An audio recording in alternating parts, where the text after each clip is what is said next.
నమస్కారం, welcome to I dream. నేను మీ విజిత.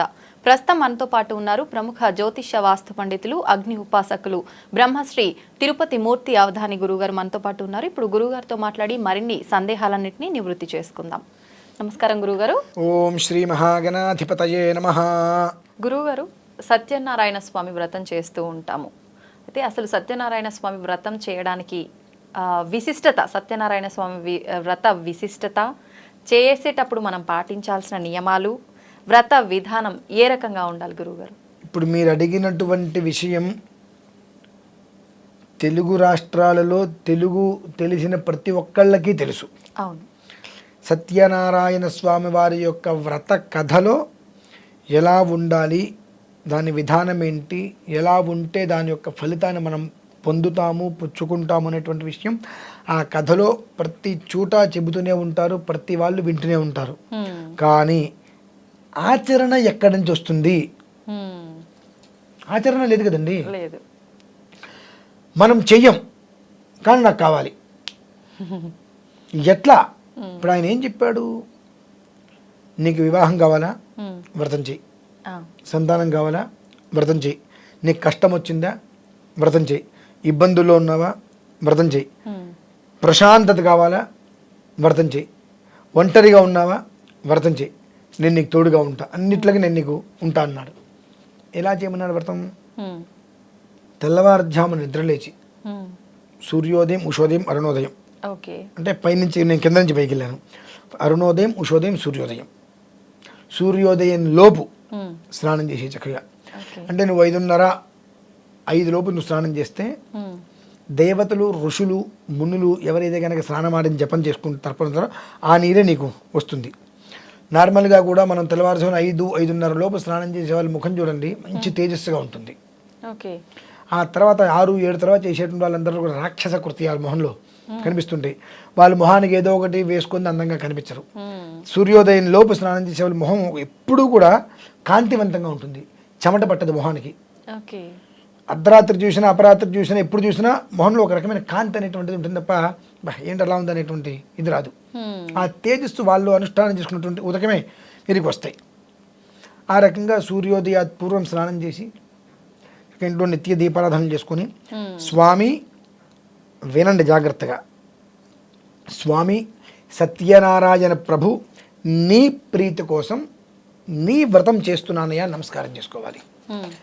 నా గోత్రం, నా పేరు, నా భార్య పేరు, నా పిల్లల పేరు, మా నాన్న పేరు, మా అమ్మ పేరు, మా అన్నయ్యల పేరు, మా వదినల పేరు, మా అక్క చెల్లెల పేర్లు, వాళ్ళ బావగారి పేరు, ఎవరికి ఉపయోగం? ఎవరికి పైసా ఉపయోగం లేదు. ఆయన ఏం చెప్పాడు? స్వామి సత్యనారాయణ ప్రభు నీ ప్రీతి కోసం నీ వ్రతం చేస్తున్నానయ్యా. నీ ప్రీతి కోసం చేసేటప్పుడు నా గోత్రం పేరుతో పని ఉంది అక్కడ అని సంకల్పం చేసుకోమన్నాడు.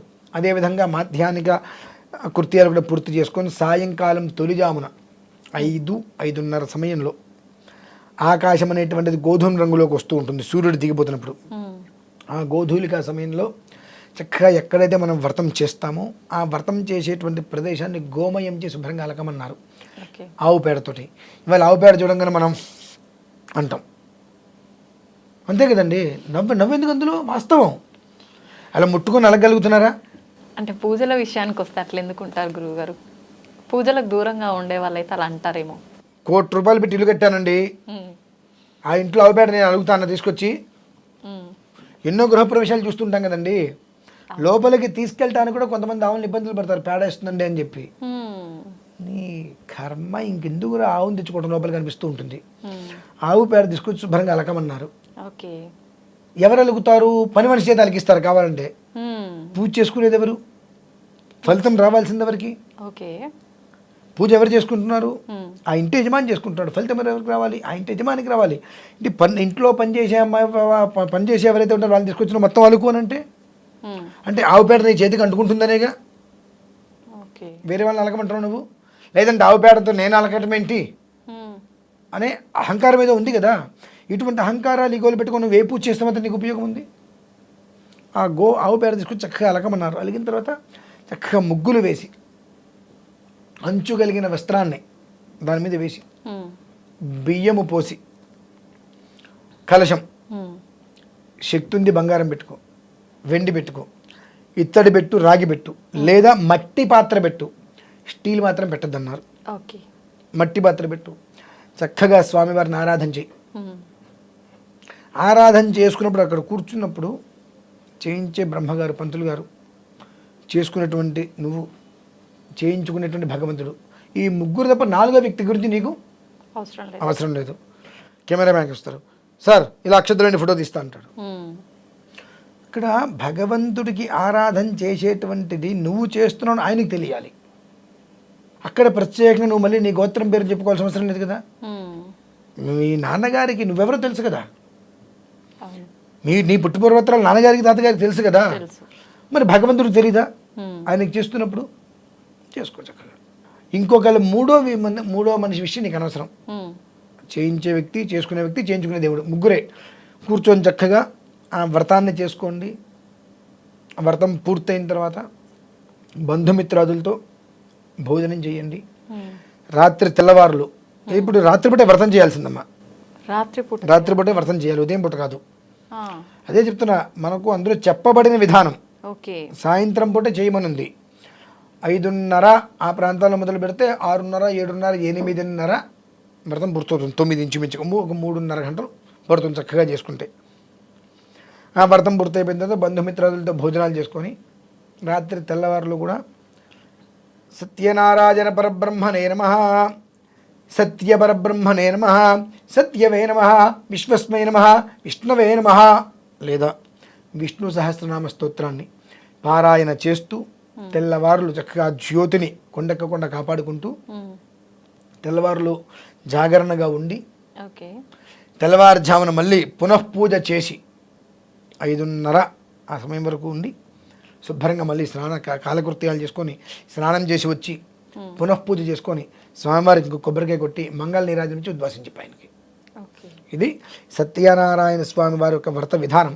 ఉమ్, చాలామంది అంటారు, మేము ప్రతి సంవత్సరం చేస్తామండి, మాకు ఎలాంటి ఫలితాలు రావట్లేదండి. మేము చేస్తున్నామండి, మాకు ఎలాంటి ఫలితాలు రావట్లేదండి. ఇటువంటి పనులు చేస్తే ఎందుకు వస్తాయి? ఉమ్, వ్రతం చేసుకుంటున్నప్పుడు వ్రతంలో వింటున్నావు ఆ కథ ఎలా చెప్పబడింది, ఆ కథలో వ్రతం ఏ విధానాన్ని అనుసరించి చేయమని చెప్పబడి ఉన్నది అన్నీ తెలిసి కూడా నేను ఉదయం పూట చేసుకుంటానండి. ఆ మధ్యలో ఏమన్నా మరి మా బంధుమిత్రులు వస్తారు, వాళ్ళని చూసుకోవాలి కదా. బావగారు రండి కూర్చోండి, అరే రారా, ఆచమ్య కేశవాయ స్వాహ నారాయణాయ స్వాహ అని చెప్పి స్వామినే నమః ఆవాహయామి అని చెప్పి అరే రారా అంటే నువ్వు ఎవరిని రారా అన్నట్టు, ఎవరిని రారా అన్నట్టు. అదే నీ ఇంటికి ఎమ్మెల్యేలోనే ఎవరో వచ్చారు, మాట్లాడుతున్నావు, కూర్చోబెట్టావు, ఆ టైంలో నీ స్నేహితులు వస్తే రారా అని పిలవగా గట్టిగా సైకిల్ చేస్తావు, ఉమ్, గట్టిగా అరవకూడదు సారి ముందని చెప్పి. అంటే నీకు ఇతను గొప్పవాడయ్యాడా? లోకనాయకుడు ఉన్నాడు కదండి, ఉమ్, ఆ లోకనాయకుడు ముందేమో నువ్వు ఇష్టం వచ్చిన వ్యవహారం చేస్తున్నావా? ఉమ్, అంటే లోక మొత్తానికి నాయకుడు ఉన్నాడు ఈశ్వరుడు సత్యనారాయణ స్వామి వారు, ఆయనకి ఆరాధన చేస్తూనేమో వాడిని విని పిలుస్తుంటున్నావా? నీ ఇంటికి ఎవరో ఒక పెద్ద మనిషి వస్తే నువ్వు గట్టిగా అరిస్తే నువ్వు చిన్నతనం అవుతావని చెప్పి సైకిల్ చేసుకుంటూ వ్యవహారం చేస్తున్నావు. ఇది ఎక్కడ ధర్మం అండి? నువ్వు ఏ విధానంగా ఆచరిస్తే నీకు కష్టాలన్నీ తొలగిపోయి సుఖ సంపదలతో క్షేమంగా ఉంటావు అనేటువంటిది ఆ వ్రత కథలోనే అంత వివరంగా చక్కగా విశాలంగా వివరించి ఉంది. చెబుతున్నప్పటికీ కూడా ఏసారికి ఆసారి విని ప్రతిసారికి మళ్ళీ మామూలే, ఉమ్, నాకు ఉదయం పూట కుదురుతుందంటే నేను చేసుకుంటా అంటే ఓకే మంచిది. నాకు ఫలితం రావాలని ఎలా కోరుకుంటున్నావు? చెప్పింది నువ్వు వినట్లా, నాకు తోచినట్టు చేసుకుంటా, నాకు ఫలితం రావాలని నువ్వు ఎలా కోరుకుంటున్నావు? ఎలా వస్తుంది? ఉమ్, వస్తుందా? రే నీకు ఇంటర్వ్యూకు సెలెక్ట్ అయ్యి జాయినింగ్ వచ్చింది, అపాయింట్మెంట్ ఆర్డర్ వచ్చింది, నీకు రాత్రిపూట ఉద్యోగానికి రమ్మన్నారు, నేను రాత్రిపూట అయితే రాను అంటే నేను ఉద్యోగం నుంచి పీకబడేశాడు. ఉమ్, ఎక్కడే అతను రాత్రిపూట రావాలి అంటే నేను రాను అనగా నీకు పీకి పడేశాడు. అటువంటిది నువ్వు ఈ టైంలో నువ్వు చేసుకుంటే నీకు నేను ఈ ఫలితాన్ని ఇస్తాను అన్నప్పుడు, నా ఇష్టం వచ్చినప్పుడు నేను చేస్తాను, నాకు ఫలితాన్ని అంటే ఆయన ఎలా ఇస్తాడండి? ఉమ్, నీకు నీ జీవం మొత్తంలో ఆ, జీవితంలో ఒక ఉద్యోగం, నెల నెల జీతం వచ్చేటువంటి ఉద్యోగం చేసుకోవడానికే అతను చెప్పింది నువ్వు కాదు అని చెప్పి నీకు ఉద్యోగం ఎవరన్నాడు? అటువంటిది నీ జీవితాన్ని మొత్తాన్ని కూడా చక్కగా తీర్చిదిద్దుతాను రా అన్నప్పుడు ఆయన చెప్పింది మనం చేయకుండా నా ఇష్టం వచ్చినట్టు ఏం చేస్తాను, నువ్వు నాకు చెయ్యంటే కరెక్ట్ కాదు కదండి. ప్రతి దాంట్లో అంతే ఉందండి. అందులో సత్యనారాయణ స్వామి వ్రతం అంటే చాలా విశేషం. ఇందులో చిన్న విషయం చెప్తానండి. ఓకే. ఒక 12-13 సంవత్సరాలు అవుతుంది ఇంచుమించుగా. వ్రతం చేయించి వచ్చాను, ఆ ప్రసాదం తీసుకువచ్చానా లేదంటే ఎవరైనా ప్రసాదం ఇచ్చారో జరిగింది మొత్తానికి మా ఇంట్లో. ఓకే. ఉదయం బయటికి వెళ్తూ ఫ్రిడ్జ్ దగ్గర ప్రసాదం చూసి ప్రసాదం ఇప్పుడేం తింటానులే అని చెప్పి ఫ్రిడ్జ్ ఓపెన్ చేసి అందులో స్వీట్ నోట్లో వేసుకొని బయటికి వెళ్ళిపోయా. 1:30-2 నిమిషాలు ఖచ్చితంగా కడుపులో నొప్పి వచ్చేసిందండి. ఆ రోజు సాయంత్రం వరకు ఎటువంటి నరకాన్ని చూశానంటే 24 గంటల కడుపులో నొప్పి అంటే కాదు, హాస్పిటల్కి వెళ్దామంటే నొప్పి తగ్గిపోతుంది. ఇది వాస్తవంగా నాకే జరిగిన యథార్థం అండి. ఓకే. ఇంట్లో ఉంటే నొప్పి తట్టుకోలేకపోతున్నా. సాయంత్రం వరకు అలానే ఉండి మళ్ళీ సాయంత్రం మళ్ళీ ఫ్రిడ్జ్ దగ్గరకు వచ్చి ఆ ప్రసాదం చూసి ఫ్రిడ్జ్లోంచి స్వీట్ ఏం తింటానులే అని చెప్పి ఆ ప్రసాదం తీసి నోట్లో వేసుకున్నాను. అదే 2 నిమిషాలు తగ్గిపోయింది మొత్తం అంతా. ఒక క్షణం ఆశ్చర్యపోయా. అంటే స్వామివారికి మనం పూజ చేసిన తర్వాత ఆ ప్రసాదాన్ని మనం ఏముందిలే అనుకుంటే వచ్చేటువంటి అనర్థం, కష్టం ఎంత ఉంటుందో, ప్రసాదాన్ని మనం తీసుకుంటే ఆ ఫలితం ఎంత ఉంటుందో కూడా ప్రత్యక్షంగా నేను అనుభవించాను. అందుకే నేను భగవంతుడి విషయంలో ఏదైనా చేయాలంటే ఒళ్ళు దగ్గర పెట్టుకొని చేస్తాను. అయిపోయిన తర్వాత ఇక బయటకు వచ్చినంత నా ఇష్టం వచ్చినట్టు నేను ఉంటా. కానీ భగవంతుడి వరకు వస్తే ఎందుకు ఇది చేయాల్సిందంటే ఎట్టి పరిస్థితులు చేయవలసిందే అని చెప్పి ఏంటంటే కొన్ని అనుభవాలు నేను అనుభవించాను. ఆ అనుభవం ఇంకొకళ్ళకి ఆ ఇబ్బందిగా రావద్దు అనేటువంటిది కాంక్ష, దానికోసం తాపత్రయపడుతుంటారమ్మా. అందుకే సత్యనారాయణ స్వామి వారి వ్రతము అనేటువంటిది ఎలా చెయ్యాలి అంటే ఆ వ్రతంలోనే చెప్పబడి ఉన్నది, ఇలా చెయ్యండి అని. మనం అలా చేయకుండా నా ఇష్టం వచ్చినట్టు చేస్తానంటే చేసి కూడా ఎలాంటి ఉపయోగము లేదు. ఇది మేము పూజ చేశాము, మేము దీపారాధన చేశాము, మేము నివేదన పెట్టాము, మేము 10 మందిని పిలిచాము, మేము భోజనాలు పెట్టాము, అంతే. 10 మందికి తెలుసుకోవడానికి తప్ప మనం చేసినటువంటి భగవంతుడికి తెలియాలంటే తెల్లవారుజామునలే చక్కగా అన్ని కృత్యాలు తీర్చుకో, స్వామి నీ ప్రీతి కొరకు నీకు నమస్కారం చేస్తున్నానే, నీ వ్రతం చేస్తాను నమస్కారం చేసుకో, మధ్యాహ్నం కూడా అలా నమస్కారం చేసుకో, సాయంకాలం నీ చేతులతో ఆవుపేడ తీసుకొని చలుకు, వస్త్రం వేయి, బియ్యం పోయి, కలశం పెట్టు, ఆరాధన చేయి, స్వామివారికి ప్రసాదం నివేదన పెట్టు, బంధుమిత్రులతో భోజనం చేయి, రాత్రి తెల్లవారులు స్వామివారి సేవ చేసుకుంటూ విష్ణు సహస్రనామం ఏదన్నా చేసుకుంటూ ఉండు. 5:30 ఆ ప్రాంతంలో మళ్ళీ స్నానం చేయి, మళ్ళీ పునఃపూజ చేయి, మంగళహారతి ఇచ్చి, నివేదన పెట్టి, ఉత్తర నిరాజనం ఇచ్చి, ఉద్వాసం చెప్పి, ఇలా చేసి చూడు జీవితం ఎంత బాగుంటుందో. అది తప్ప అన్ని చేస్తామండి. జీవితం బాగుంటుందంటే మేము ఎట్లా ఓర్చుకుంటాం? కష్టాలు రావాలి కదా. కష్టాలు రావద్దయా, నీ కనువిప్పు చేసుకోని అంటాం. రావట్లేదు, కష్టం రావాల్సిందే, ఇక్కడ కాలాల్సిందే, వాతపడాల్సిందే, బర్ణాలు రాయాల్సిందే అంటే ఇంకా మంచిది, చేయలేమంటే అంతే. అంటే ఇప్పుడు సాయంకాలం చేసే వ్రతమే శ్రేయస్కరం, శ్రేష్టం. మార్నింగ్ చేసేది అసలు లేదండి, మనం చెప్పబడలేదు. సంధ్యా సమయంలో, గోధూలికా సమయంలో చేసేటువంటి విధానమే వ్రత విధానం. ఓకే. కానీ అందరూ ఉదయం పూట చేసేస్తున్నారు, దానికి దీనికి సంబంధం లేదమ్మా అసలు. అంటే గురువుగారు, మనం ఏ టైంలో చేస్తున్నాము, ఏ రకంగా చేస్తున్నాము, ఏ ద్రవ్యాలతో చేస్తున్నాము అనేది భగవంతుడు చూడడు, ఎంత భక్తితో చేస్తున్నాము అనేదే చూస్తారు అని అంటుంటారు కదా. ఎంత భక్తితో చేస్తున్నా, మంచివాడు చెప్పారండి. ఇప్పుడు మీరు ఇక్కడ ఉద్యోగం చేస్తుంటారు కదా, మీరు ఏ టైంలో వచ్చినా సరే మీరు ఇక్కడ ఎలా చేస్తున్నారు అనేటువంటి విషయం చూస్తారా? ఏ టైంలో వస్తున్నారు, ఏ టైంలో వెళ్తున్నారు, ఎలా చేస్తున్నారని చూస్తారా? తప్పండి అది. అది మనం అనుకుంటాం. నువ్వు చెప్పిన టైంలో కిలోకి బదులు 100 గ్రాములు తీసుకొచ్చాయి.